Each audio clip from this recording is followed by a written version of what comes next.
видео үзүүлж байна. Бидний төдийлөн анзаардаггүй ч цаана нарийн учир шалтгаантай зүйлс. Бидний өдөр тутамдаа хэрэгэлдэг эд зүйлсэд ямар үүрэгтэй гэдг нь тодорхойгүй жижиг нүкс өв мэд зүйлс байх нь бий. Ихэнх хүмүүс тэдэнд төдийлөн ач холбогдол өгүүлгүй зүгээр л байх ёстойг эсвэл хэрэгцээгүй зүйл мэтээр ойлгодог. Тэгвэл таны хэрэглэж буй ямар нэгэн зүйлд ойлгомжгүй хэрэгцээгүй мэт хэсэг ажиглагдвал та тэр бүтээгдэхүүнийг хэрхэн ашиглахаа бүрэн мэддэггүй гэхэд болно. Ингээд зарим хачирхалтай ойлгомжгүй зүйлсийн жинхэнэ зориултыг мэдэж агаарай.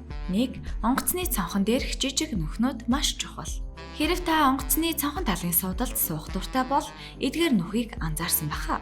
Тэгвэл яагаад онгоцонд тэр тусмаа хамгийн хурдан хагарч цоорч мэдэх хэсэгт ийм жижиг нүх байдаг вэ? Ихэвчлэн цонхны гадна талын хүрээнд ийм жижиг нүх байдаг ба хэд хэдэн чухал үүрэгтэй. Юуны түрүүнд онгоцны дотор тал үргэлж гаднах агаараас дулаан байдаг тул эдгээр нүхнүүд цонхыг цантгаас сэргийлдэг. Үүнээс гадна цонхны гадна болон дотор талын агаарын даралт харьцангуй зөрүүтэй байдаг тул эдгээр нүхнүүд даралтыг тэнцвэржүүлж өгдөг байна. Хэрв онгоцны цонхонд ийм нүх байгаагүй бол цонх хагарснаас үүдэн онгоцны сүрэл хэд дахин их байх байсан. 2. Джинсэн дээрх жижиг товчнууд удаан эмчилгээтэй болгох зорилттой. Джинс анх 19-р зуунд зохион бүтээгдснээсээ хойш өдөр тутамд ч гоёлд чөмсөж болох чанараа хадгалсаар үдийг хүрсэн. Энэ нь джинсэн хувцас эдлэгээ удаан ямарч цаг агаарт өмсөж болдогтой холбоотой бизээ.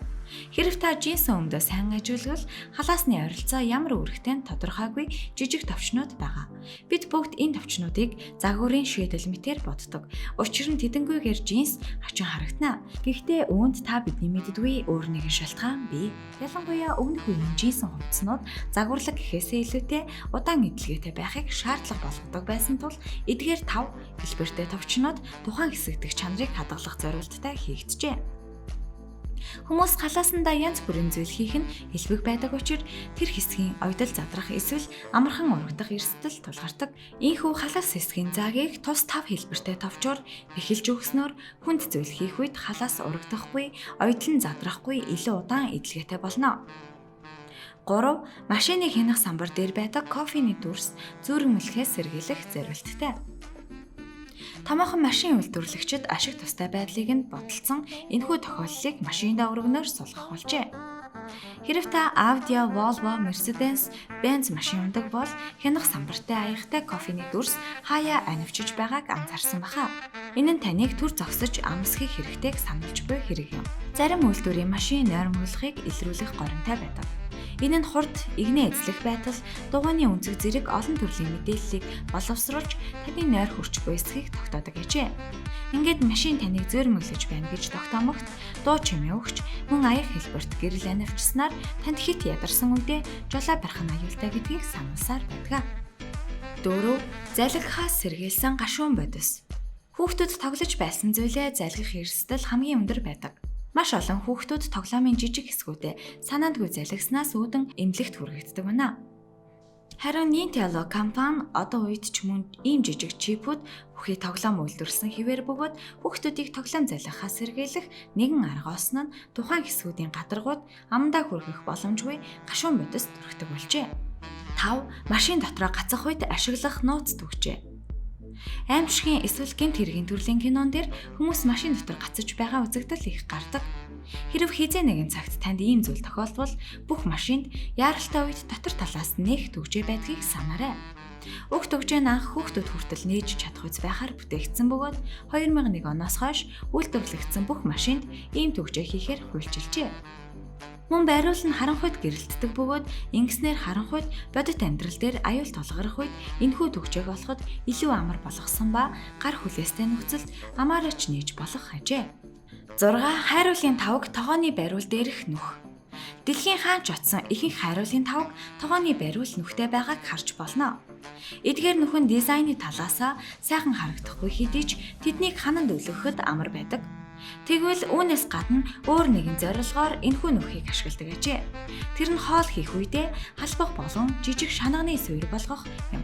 Ялангуяа тогооны таган дээр удаан тавих боломжгүй хуванцар халбах шанах зэргийг тавихад тохиромжтой байдаг ажээ. 7. Цаасны хутгийг илүү удаан ашиглах боломжтой. Бид өдөр тутамдаа цаасны хутгийг хайрцаг задлах, гар урлалын хичээлд гээд төрөл бүрээр ашигладаг. Хэдий байнга хэрэгэлдэг боловч үүний талаар тийм сайн мэддэггүй ажээ. Ихэнх хүмүүс эрен мохоход цаасны хутга хайдаг бөгөөд хөсвөл шин мэт эртээ болгох боломжтой гэдгийг мэддэггүй. Хэрв цаасны хутганы эрийг сайн харвал олон зэрэгцээ шугам мэт хэсгүүдээс бүрдсэн байгаа. Энэ нь дизайны шийдэл огтхонч биш бөгөөд хэрэглэж байгаа цаас зүсгчийн эр нь мохох үед уг хэсгийг хуглан авснаар цоо шин мэт эртээ болгох боломжтой. 8. Бид бүгд Япон шүдний чигчлүүрийг буруу ашигладаг. Нэн даруй шүдээ угаах боломжтой үед шүдний завсраар ямар нэг зүйл орчихсон байвал шүдний чигчлүүр хэрэг болдог. Түүнийг ашиглахдаа олон нийтийн газар эвгүй харагдахгүй тулд нуухыг хичээдэг. Хэрв та Япон шүдний чигчлүүрийг сайн ажиглавал мохоо талд нь буй жижиг хэсгийг анзаарна.